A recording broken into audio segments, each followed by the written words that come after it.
We're going to continue on in the Gemara. So we're in Daf and Chet Amud Aleph.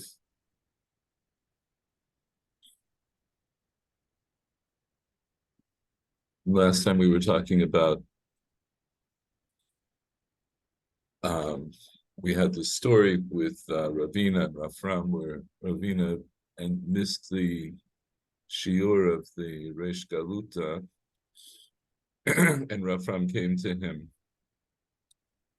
to find out why, and ultimately we found out that the reason was that he had some kind of a pain in his foot, so he couldn't wear a shoe, he couldn't go barefoot, and when he was asked why he didn't wear a sandal, he implied that halacha is like Rav Ashi, who says you're not allowed to go through water on Shabbat wearing a sandal,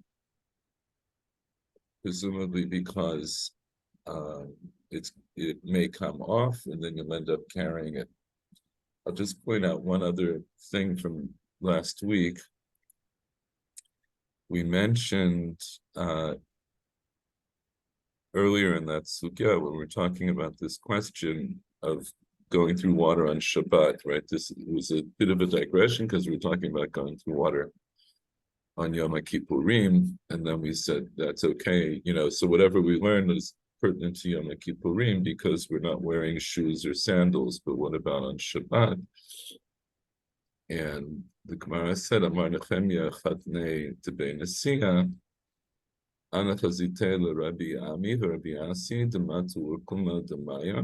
I saw Rabbi Ami and Rabbi Asi that when they came to a stream of water, the Avruha Derech Malbush, and they went through it by way of wearing. And Rashi said, "The Avruha Derech Malbush b'na alehem avru oto." What does it mean, Derech Malbush? It meant that they were wearing their shoes. And I pointed out that the language of Malbush is not the way we would say it now. We would say that they were Noel Na'alayim or Noel Sandalim. And Derech Malbush seems to be that they were wearing the shoes. It's interesting, I noticed this in the meantime. I'll show you this, that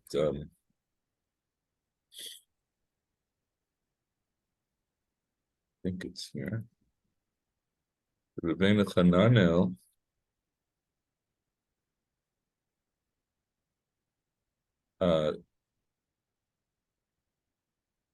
actually there's a long Rabbeinu Hananel here. Wait a second. Which we'll get to. Who is Rabbeinu Hananel? So Rabbeinu Hananel. When did he live? Good question. Rabbeinu Hananel, I believe, was 10th century. He lived in North Africa. Let's see if they tell us here. Rabbeinu Hananel. Rabbeinu Hananel ben Hushiel lived between 965 and 1055, so 10th to 11th century in Kirawan, North Africa. And he's known primarily for his Perush on Gemara and Perush on the Torah. So the Perush of Rabbeinu Hananel is, it was actually not available for a long time, and some Rishonim had access to it, including Rashi. Rashi on occasion mentions Rabbeinu Hananel, and in many other places he doesn't mention him by name, but he clearly was alluding to Rabbeinu Hananel. And Rabbeinu Hananel was one of I believe that the Rif learned directly from Rabbeinu Hananel.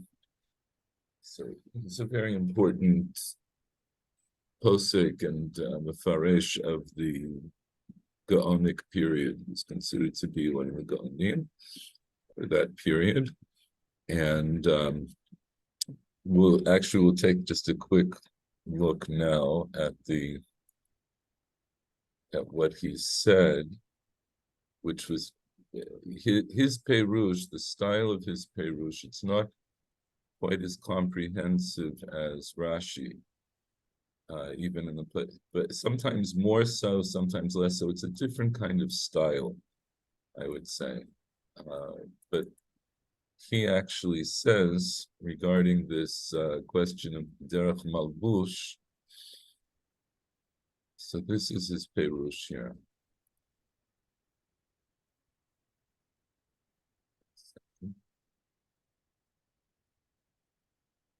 The Shabbat Ika min al mai.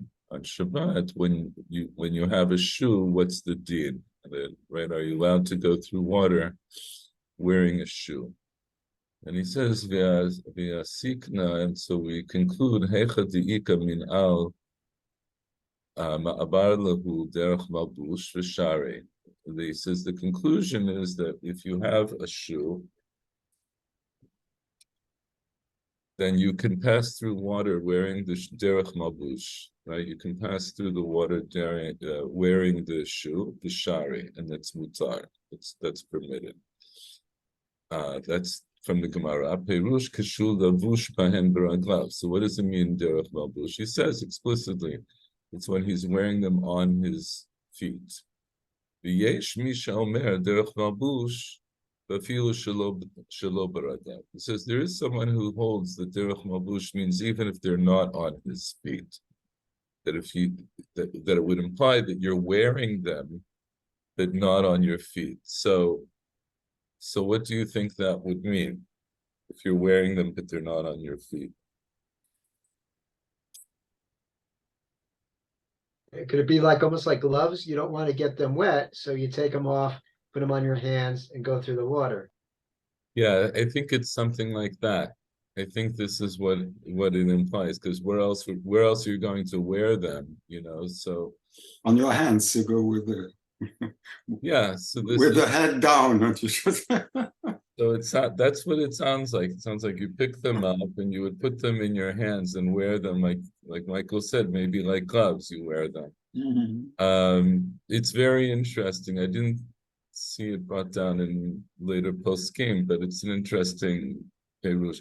It's also just to show you that a contrasting perush, but we could understand why somebody might give that perush because of this word malbush, derech malbush. It doesn't seem to fit the wearing of shoes, but I don't know. Anyway, I just wanted to point that out, and now we can continue on in the Gemara. So now we're up to here. Tani Yehuda bar Grugarot. So Yehuda bar Grugarot learned Asur le'shev al gabei tina b'Yoma Kippurim. You're not allowed to sit on tina. Tina is wet clay or wet earth on Yom Kippur. Amar Rabbi Yeshua ben Levi ubetina mitapachat. When this wet earth is very wet, that is, that it makes something else, that if you touch it or you put something on it, it will make something else wet. Amar Abaye uvetofeach amanat lahatfiach. It means it has to be so wet that when it makes something wet, that thing can make something else wet. That's the idea of tofeach amanat lahatfiach. It's so wet that when you touch it, and then you touch that thing that just became wet, you touch it to something else, it'll make the other thing wet. So we'll discuss this in a moment. So, and here's Michael Werner. So what's the idea? Why do you think it would be forbidden to sit on wet earth or wet clay on Yom Kippur? Why would that be asur?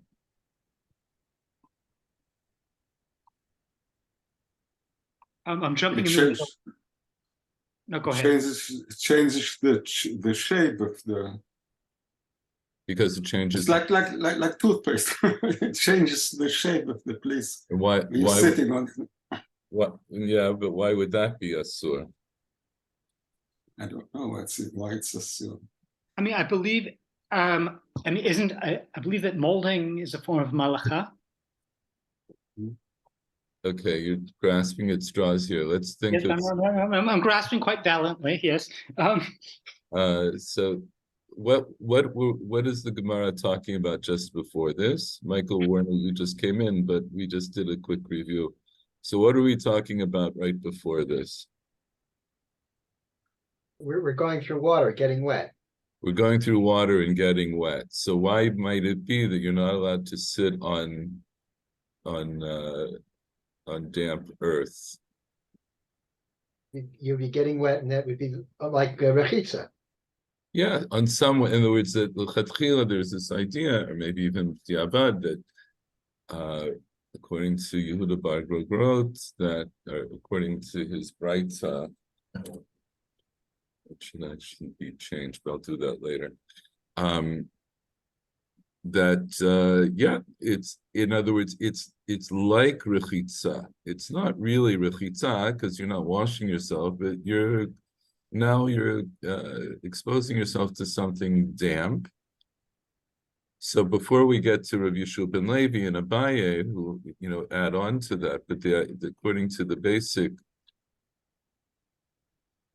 source that of Yehuda Bar Grogrot, he seems to be saying that if you sit on something that's damp, that in itself is forbidden.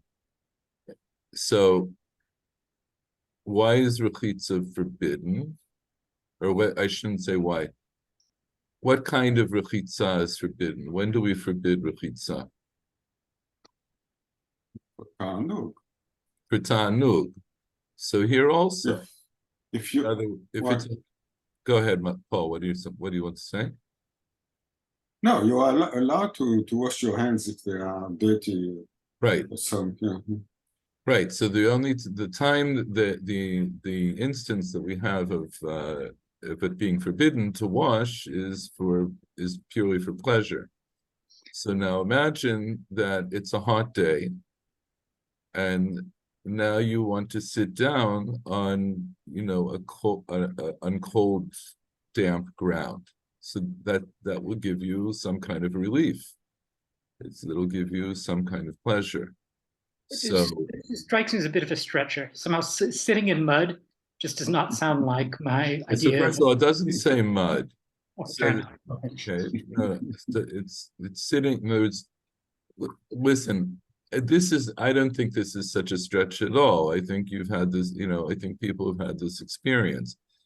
You can sit down, on a hot day or a cold day or whatever. If you sit down on damp earth, you'll feel that.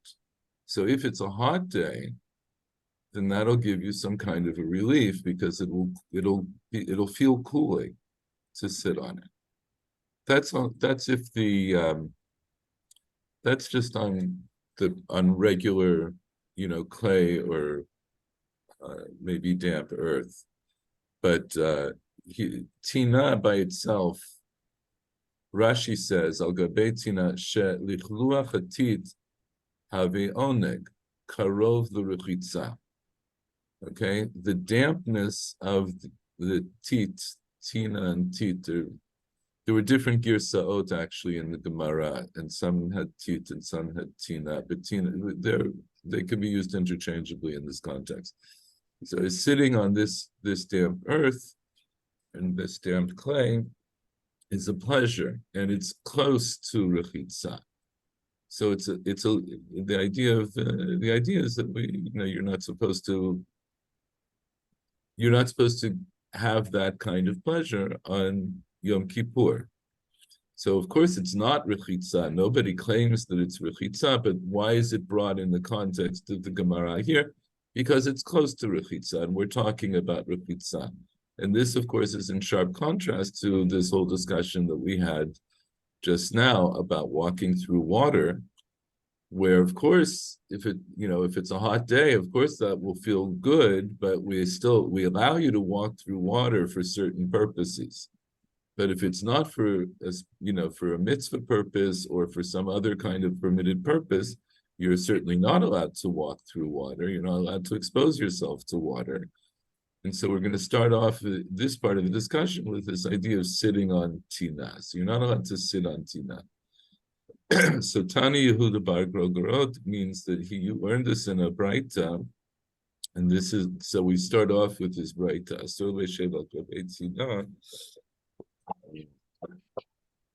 Yoma Kippurim. Amar Rabbi Yeshua ben Levi. Rabbi Yeshua ben Levi is the first generation Amorah.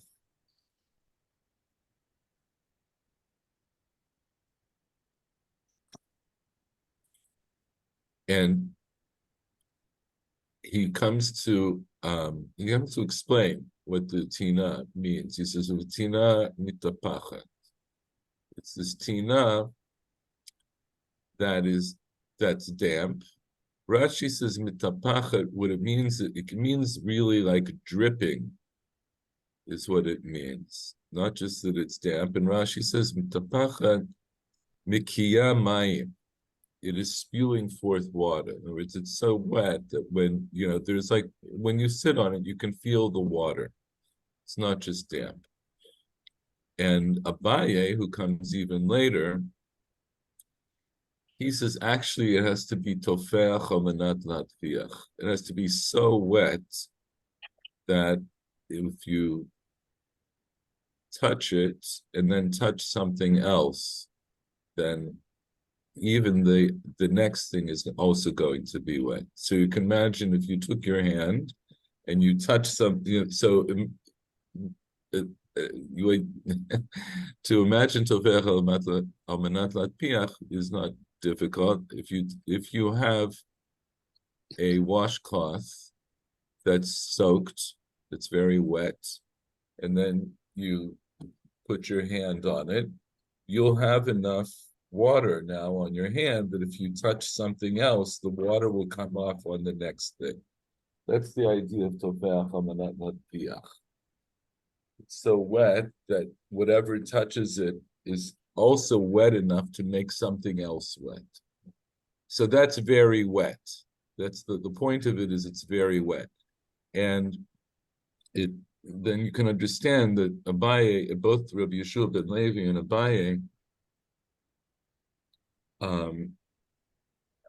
are coming to be mekil in a sense, because they're limiting the instance. So once we start off with the Braita, that it's forbidden to sit on tina on Yom Kippur. So we do have some idea that this means like cold ground, some kind of, because generally speaking, on a regular day, the ground is going to feel cooler than the air, right? In other words, it depends, of course, on the environment. But in Israel, I don't know what it's like in Babel, but maybe not so different. Until the weather is hot enough to make the ground really hot, right? It would take time. And it works the other way as well, right? If the weather is cold, to make the ground really, really cold also takes time. The ground is a poor conductor of heat and cold. So we start off with this idea that maybe it really means you're not allowed to sit on the ground, because the ground itself is just cooler than the environment, and that in itself is a kind of oneg. But Rashi already introduces the idea that the point of tina or tit is that there is some moisture involved from the very beginning. And then Rabbi Yeshua ben Levi says, okay, it would mean we're talking about dripping ground, dripping tina, so that it's so wet that you feel the dampness. And a bias actually has to be so wet that however damp it is, that dampness could be transferred to something else. Okay, now we spent a little bit of time on that because that we'll see. This idea is still something that Gemara is going to talk about in other ways. So next part of the Gemara, Amar of Yehuda, mutar lehitztanen beperot. You're allowed to cool yourself with fruit. So what does that mean, to cool yourself with fruit?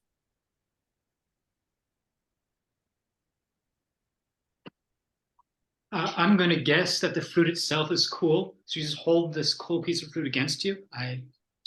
Yeah, that's what it's talking about. In other words, if you have a piece of fruit, or as we'll see, it's also that perot is, can also be a vegetable. As we'll see, Rav Yehuda himself mitztanen bikra. So Rav Yehuda says you're allowed to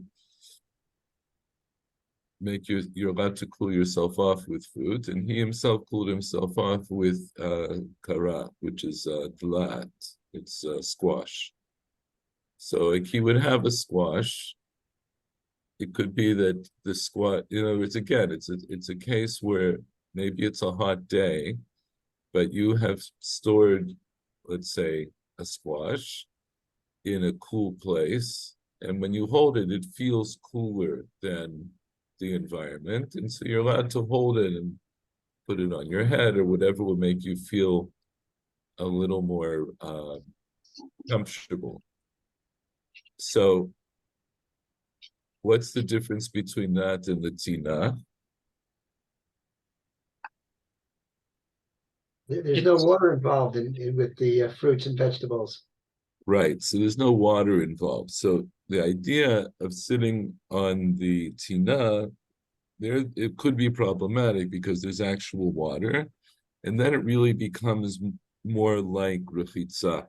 But just holding something that's cool, that's not really rechitza. There's no water involved, so that's permitted. So they give this example of Rabbi Yehuda himself, who was mitztanen b'kara. And the next example I find really interesting. Rabba mitztanen b'yenuka. Rabba would cool himself off with a child. Now, I've had kids. I don't recall that they seem cooler than people. So, but apparently, I guess if the child has been indoors all day, or has been in shelter and it's hot out, then yeah, could be. But people have body temperature. Also the kid. I mean, the kid isn't. I mean, the kid could have gone into water. So the kid in fact could have. Well, okay, we don't have to take it so far. I mean, I think that's going a little far afield. Okay, the point is, though, that you're allowed to hold something that doesn't have water that is cooler than you to help you cool off. That's permitted. Now we get into other specific examples. Rava mitztanen bekasa de chaspa. Rava would cool himself off with a silver cup. So there we can understand. So the silver. So here, right? Silver actually is a better conductor of heat and cool. So if the silver was kept in a place where it was cool, it will feel cool. So you can pick it up and then you can use it to cool yourself off. Amar of Papa, but now we go into this in a little more detail. Amar of Papa, Kasa de Chaspa Malay Asur. Chaser Share. So if you have a silver cup, if it's full, it's forbidden, but if it's empty, that's permitted. So full meaning full of what? Liquid, presumably. Yeah, so let's say water. So if you have a cup of water that's kesef, that's forbidden. Now, why would that be forbidden? Water is involved, so in a way it is like rechitza. So you're saying that maybe just the mere fact that there's water in the cup makes it like rechitza, even if he doesn't come into contact with the water. Or one could end up spilling the water, or even then in fact it really would be rechitza mamash. Yeah, so we'll see that that's how Rashi ends. It says malay asur shem yishpechu mayim al psaro. You're not allowed to use a cup that has actual water in it because maybe the water will fall on your flesh. So However, for ice cubes, then that would maybe not pose the same problem. let's hold that as a question in the meantime, because I could argue differently, but let's just keep the examples of the Gemara for the moment. So, but this continuing with Rav Papa, so he says, if it's kasa de chasfa, if it's a cup of silver, then if it's full, it's forbidden, and if it's empty, it's permitted. The fachra is cheres. If it's a clay, if it's a clay cup, clay or ceramic cup, but the idea here of a clay cup or a ceramic cup, we're talking about something that isn't glazed. You know, that they would make kelim from, and they would even fire them, but they wouldn't be glazed. So the fachra, idi v'idi asur, whether it's full or whether, idi v'idi means gamze v'gamze, right? Both this and this, these and these, they're both forbidden. Mishum de mishchal shachil, because it will permeate, it'll go through.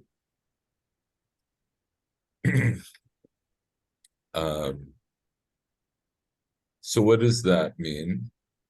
What does it mean both this and this is forbidden? Both empty and full. Right, whether it's empty or whether it's full. But here we have there's an implication that chaser is actually not the same as empty. That chaser just might mean that it's less than full. And the reason I say that is because idi asur, they're both asur because it will permeate, because the water will permeate. So it means that even the chaser one must have had some water. So this will modify a little bit the way we thought of malay and chaser earlier. Okay, I'm wondering if even if the cup is presently empty, if it had water in it recently, then water would still be would still be permeating the cup.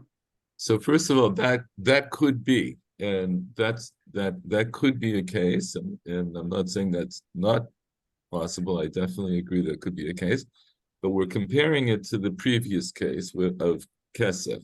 So there's Rav Papa is talking about two kinds of cups. There's either a silver cup or an earthenware. That's the word I'll use, an earthenware cup. So if the silver cup, we know that the water doesn't permeate. So there, the chidush would be that, okay, if it's full, you're not allowed to use it to cool off because of what you said, that maybe the water will spill out. But what if there's only, what if there's only a little bit of water in it? So then maybe that would be permitted because we're not so afraid that it's going to spill. But the same instance by Pachra, by the earthenware, in both cases, I'll still consider it to be a sur, because the water can still permeate. So even if there's just a small amount of water, and I'm not afraid it will spill out, it doesn't matter, because it's going to permeate the earthenware itself. It'll permeate the clay, the ceramic, and you'll still actually feel water. And that, of course, is true. And that's a real phenomenon. We don't use kalim like that anymore, because things that we have that are made from clay that we use for drinking or for storage, they're glazed. And that's why they're glazed. Aside from whatever beauty you get from it, but the idea of glazing it is a practical idea. It was to make it into a more reliable container. I mean, the other thing about glazing is that it required very, very high temperatures.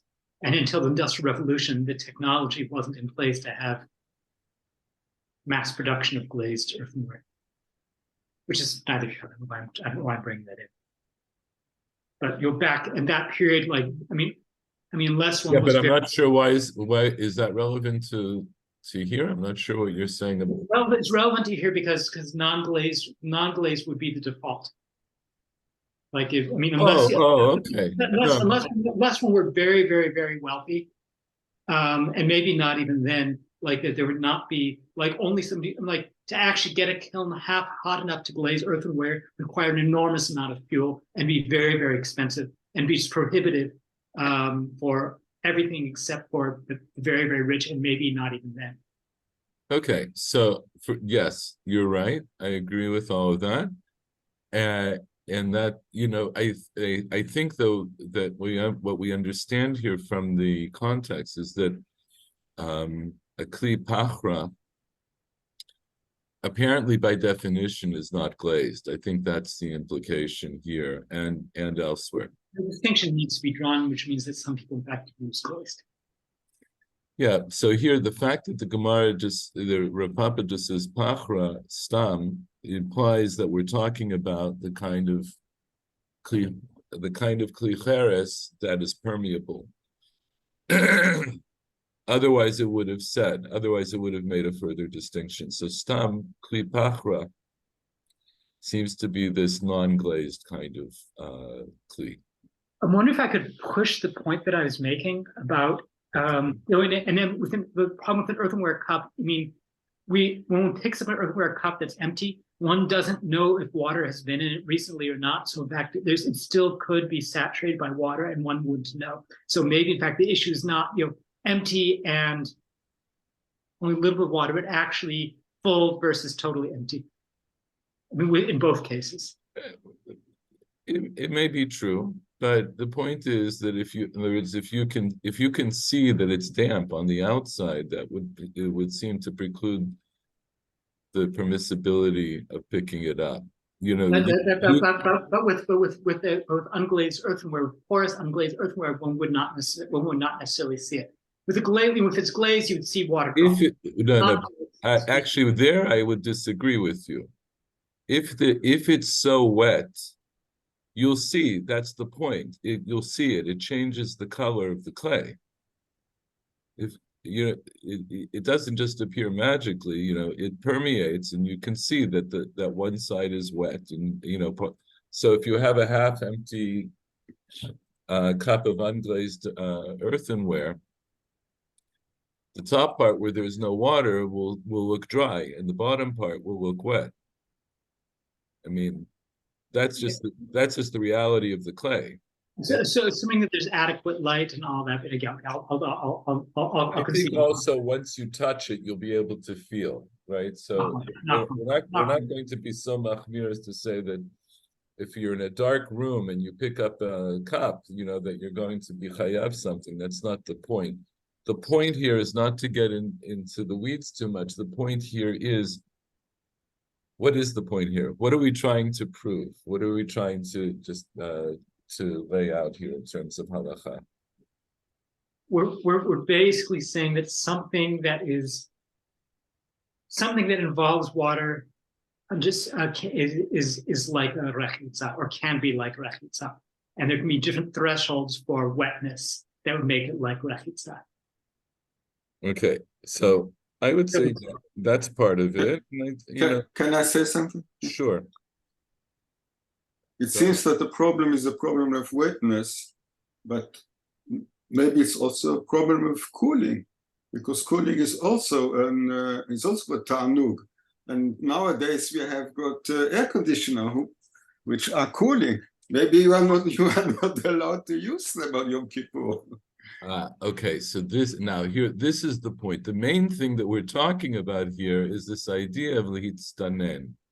Michael Werner, everything you said is true, but it's the context that we're talking about is what these rabbanim are talking about. They're trying to find ways that you're allowed to cool yourself without becoming wet.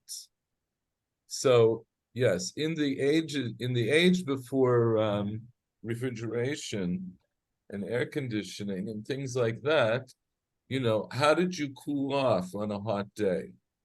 Just forget it's Yom Kippur. What did you do to cool off? So, I can tell you. Body water, right? Yeah. So one of the things that you would do, one of the best things that you can do is try to go to a shady spot next to like a river, especially running water. But even still water, as long as it's not stagnant water. But if you go to like a body of fresh water and you're in the shade, you feel better. It's significantly cooler. So nobody says that that's forbidden. And actually, we touched on this earlier, but we'll get to the Gemara again about this later. That it's not that this idea of ta'anuat nafshotechem, Chazal understood that to mean not that you have to, flagellate yourself or you have to impose some greater discomfort onto yourself, some greater kind of suffering to yourself. It's b'sheva al taseh. You're just not allowed. You're not allowed to be mitaneg. But the idea of the ta'anug is within the rubric, or it's in the framework of the inuyim. So you're not allowed to be mitaneg, let's say, from water. But what about things that aren't water, like a cold piece of fruit? So that you're allowed, because that's not rechitza. That is, there isn't an isur of being comfortable. There isn't a tzivui to be uncomfortable on Yom Kippur. That's not the tzivui. The tzivui is that within certain categories, you're not allowed to bring extra pleasure to yourself. So rechitza is so basically in that category, in terms of general physical well-being, aside from eating and drinking, we have washing and anointing yourself with oil, right? Which are both things that soothe the body or make the body more comfortable or even bring enjoyment to the body. So this is the point of all of this. So when Rav Yehuda says, "Mutar litztanen beferot," you're allowed to cool yourself off with perot. So it means, in principle, you're allowed to cool yourself off. You're just not allowed to cool yourself off in something which is actually wet, which is also what we got from the previous part. This idea of sitting on the cold earth, the cold, damp earth. It doesn't even have to be cold, but if it's damp, minastam, it's going to be cooler and it'll feel cool and so forth. But if it has to be so wet that it'll make something else wet. Okay. Then we had this idea. Then when Rav Papa comes in, he says, "Look, you could also have some water in a cup. If it's in a silver cup and it's full, then that's forbidden. But if it's missing, meaning either it's empty or maybe there is even some water in it, but we're not afraid you're going to spill it, that's okay. But with pachra, with earthenware, both cases are forbidden, because even if you're not worried that the water will spill, but the water is going to permeate the kli itself, and then you will feel the water, not just the coolness. So Rashi says, "Mishchal shachil, poleit mayim sheboleya." it it it exudes the water that it swallowed, that it absorbed. And then he translates it into Old French, and I don't know how to pronounce that. I don't know if Paul does either. Tristarisia or Tristari. I don't know. I don't know what it is. Paul, maybe you have No, it's probably with Rashi. It's usually it's Old French. long doc. It's not a French. There were two kinds of French. Right, it's an Old Yes. French. So No. There were two kinds of two Old French. I didn't Old know French. that. Yes. No, I did not know that. I did not know that. But the French would say ok, and the French did not say ok. Languedoc or Languedoc, yes. Okay. Anyway, but here in the between the plus signs is the translation from the Old French, which means it's a verb meaning moshech hachutza. It draws outward. In other words, it's polate. In Hebrew, in modern Hebrew, in Rashi uses the word polate ma'im shebolea. It spits out or it pushes out the water, it draws out the water that's inside of it. Anyway, that's Mishkal Shachil, and the way I explained it is this idea that the water is going to, it goes through a permeable cup and it will come out on the other side. That's the idea of Mishkal Shachil. Here in the next line, Rav Papa in parentheses, but the Masota Shas changes it to Rav Ashi. Rav Ashi Amar, and that it makes more sense that it's Rav Ashi because Rav Papa already weighed in on this idea of Kaseh D'Chaspa. Rav Ashi Amar Kaseh D'Chaspa Chaser Nami Asur Mishum de Mizdariv. Because it's Mizdariv, and this is where we'll finally understand for certain that chaser means that it's missing water, but it's not empty. So what's Mizdariv? Rashi explains, Machlik v'nishmat miyado v'yishpechu hamayim alav. It's slippery, it will fall out of his hand, and then the water will fall on him. In other words, there's another aspect to the quality of a silver cup. It's smooth, and it will easily fall, it'll easily slip from the hand. So if you're using it like this, like you have a cup that even has a silver cup, even if it has a little bit of water, and you're using it to cool yourself, but because it's smooth and because it's smooth, we're afraid it's going to slip from your hand and the water will fall out. That would not be true, for example, of an earthenware cup, but the earthenware cup we already said is not permitted because the water is going to go to the other side, right? If it's a non-glazed earthenware cup, it's not as slippery as metal, but you're not allowed to use it for other reasons. In any event, but you see what's interesting actually in this, in contrast a little bit to, or an answer reply to what Paul said. So from here, actually, lehefech, what you see is that using air conditioning would be perfectly permissible, because we're only really worried about having ta'anug from water, and that's not, you're not exposed to water. Lehefech, actually, what an air conditioner does is it dehumidifies. It's removing water from the air. If anything, it's the opposite.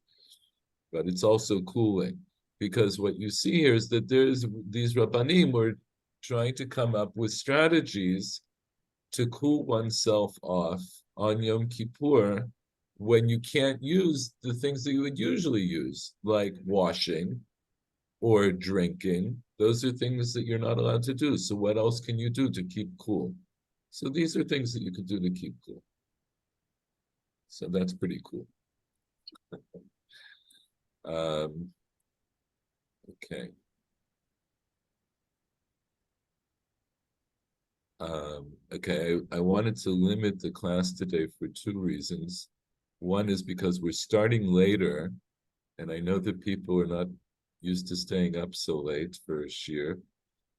And the other is, I'm not exactly sick, but I have some kind of I think an infection in one of my ears. But what I'll do, I prepared the next part. Let's just read through it a little bit. We'll go over it more next time. It's continuing in the same vein. We're still continuing in the same discussion. Zeira bar Chama ushpizchanin de Rabbi Ami v'Rabbi Asi v'Rabbi Yeshua ben Levi u'duchuhu Rabbanan de Kesari Hava. So this fellow, Zeira bar Chama, he was the host of Rabbi Ami and Rabbi Asi and Rabbi Yeshua ben Levi and all the rabbis from Caesarea. That is, they would come to him. When they were in Bavel, right? Because they're from Caesarea. These are all Israeli, Israel rabbis. And just to remind you again, people who have the honorific of Rabbi as opposed to Rav. Rabbi means that they got smicha in Eretz Yisrael. So these are Eretz Yisrael rabbis, and I'm not sure, Zeira bar Chama. Could be that they went when they visited Bavel. It could be he also lived in Eretz Yisrael. But in any event, maybe when they were on vacation, they went to stay by the Zeira bar Chama. Maybe he had some kind of an inn, and he would host all these rabbis. This was like the Catskills of its day.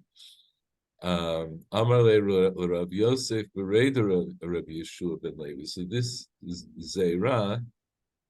He said to Rav Yosef, the son of Rabbi Yeshua ben Levi, Bar Aryeh, son of a lion. In other words, Rabbi Yeshua ben Levi was the lion. He was one of the great Gedolei Hador. So he's saying, Bar Aryeh, Ta emalach milta malyata dahava avida vuch. Come and I will tell you a wonderful thing that your father did. Mitpachat hayalo be'erev Yom HaKippurim. He had a cloth on Erev Yom Kippur.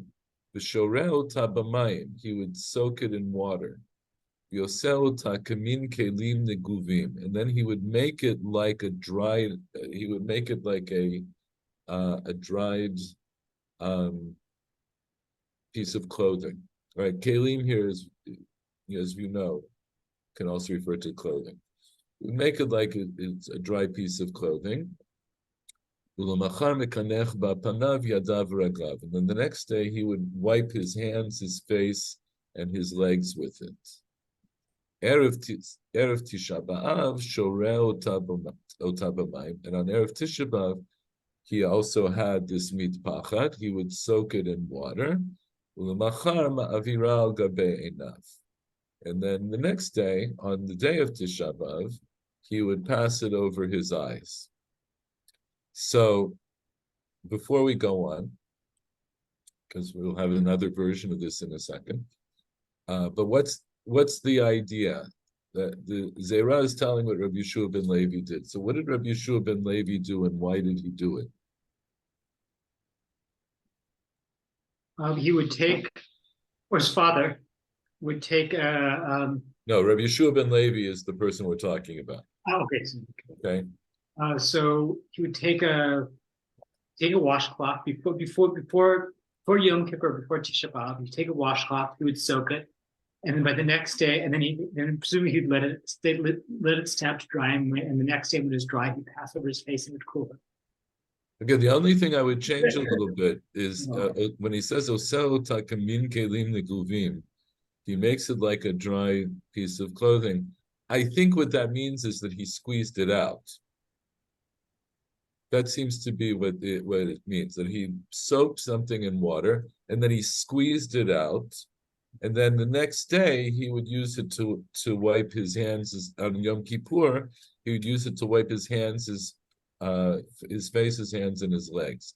And he did the same thing on Erev Tisha B'Av, and then on Tisha B'Av, he would use it to go over his eyes, to wipe his eyes. So, in any event, so we see it's in line with what we're talking about. It's this idea of having something that's cooling, and here, the chidush is, what's the chidush over what we learned in the last part of the sugya? But here there's water involved. Here there's water involved. So why would this be permitted? Let's mine. Yeah, so it's not this state that we described in the beginning of the sugya. It's not tofeach amanat latfiach. It's not so wet that it imparts enough wetness that that in turn could make something else wet. So you can feel the dampness, but the dampness will stop, let's say, on your face. If you then take your face, so like the dampness that's on your face, you can't really make anything else wet with that. By then it's going to be dry. That's the idea of tofech lo amanat latfiach. That seems to be what it's talking about. So this is one thing. Now, in this telling of the story, so Ze'era is saying to Rav Yosef, who is the son of Rav Yeshua ben Levi, this is what your father would do. On Yom Kippurim, he would take this washcloth and wring it out, and then the next morning he would use it to wash his face, his hands, and his legs.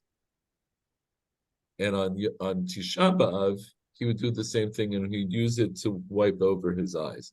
So now, what question might you ask about this account?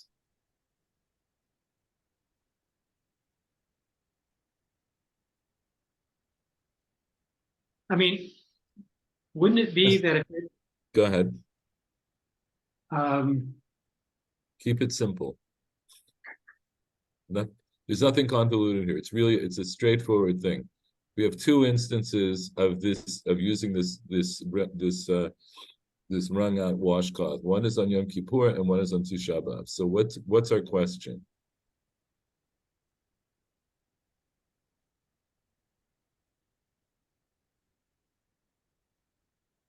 Why the difference between the two? So Between to Yom begin Kippur and with, Tishba.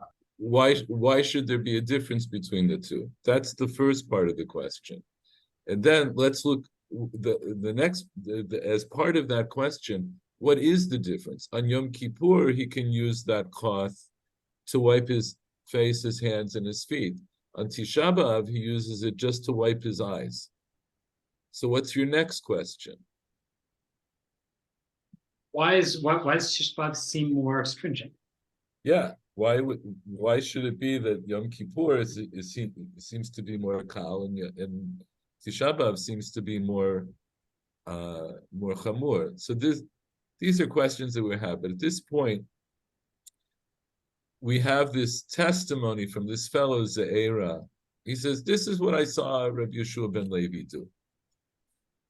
He's just giving over what he saw, and this, of course, if it's true, then it's Maser Rav. This is something that we could take as a halachic kind of statement that he saw a Rav do these things. But then the Gemara goes on to say, "B'chein kiata Rabba bar Meri amar." When Rabba bar Meri came, he said,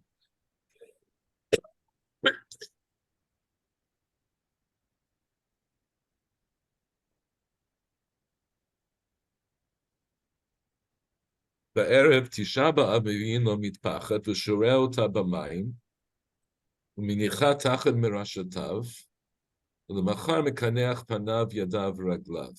On Erev Tisha B'Av, they would bring him this cloth. He would soak it in water, and then he would put it under his head. Like when he went to sleep, he would put it under his head. U'machar, and then the next day, he would rub it on his face, his hands, and his legs. Be'erev Yom Kippurim mivi'in lo mitpachat, and on Erev Yom Kippur, when they would bring him a cloth, L'sharel tabamayim, he would soak it in water. Yosel takamin kelim niguvim, he would make it like dried clothing, like dried. It's not the right word. Like, but again, I think understand it to mean that it's like it's wrung out. He made it like he would wring it out. L'machar ma'avira al gabe anav, and then the next day he would pass it over his eyes. So what's different here that from the first testimony?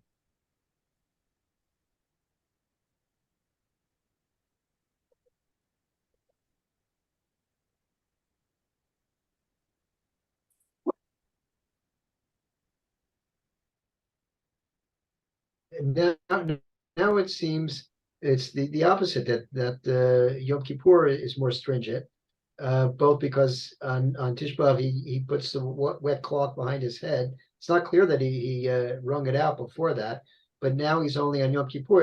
At a minimum, Yom Kippur he's only wiping his eyes. Right. In other words, here it's reversed, and you're correct. There are two differences, but the one difference is that on Tisha B'Av, it doesn't say that he wrings out the cloth. It just says that he takes the wet cloth and he puts it under his head, and then the next morning he uses it. But what does he use it for? He uses it for panav yadav v'raglav, and in the Zeira's telling in the first version, it was the opposite, right? That was what he would do on Yom Kippur, and here he's doing that on Tisha B'Av.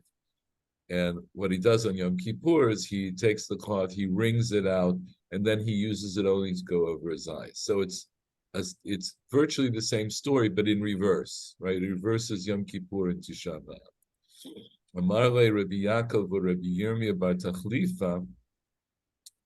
So Rabbi Yaakov said to Rabbi Yirmiyah bar Tachlifa, Ifcha amartla, you said the opposite to us. In other words, he's referring now to the second telling. He said, look, when you told us this story, you told it the other way around, meaning Tisha B'Av instead of Yom Kippur and Yom Kippur instead of Tisha B'Av. Votvinach schita. And we replied to you, schita. Otvinach, right? You're familiar with the term in the Gemara that uses the Gemara uses the term meitive. It's from the word yatav, which is like yashiv. It's a way of replying by way of attack. In other words, when you want to challenge, when the Gemara, it's one of the terms that the Gemara uses to challenge a halacha. So somebody says either a halacha or they say a pshat, and then the Gemara might say meitive, and that means that we're going to ask a kasha on that. So the verb form would be otiv, that I will push back, I will challenge you. So I'm just translating the words here. Rabbi Yaakov says to Rabbi Yirmiyah bar Tachlifa, he says, you told us this the other way, where Tisha B'Av was Yom Kippur and Yom Kippur was Tisha B'Av in terms of the halacha. And then Otvinach, I asked a kasha on that, schita. Okay. So we'll go through this next time, but we understand that he's now raising a problem that will be a problem on Yom Kippur of schita. I'm saying schita, right? Of squeezing out water from the cloth. So we'll examine this more closely next time. And I think this is a good place to stop. Good. Okay. Great. Thanks everybody for showing up. Good night. Thank you. We'll continue this next week. Have a good time. Bye. Bye-bye.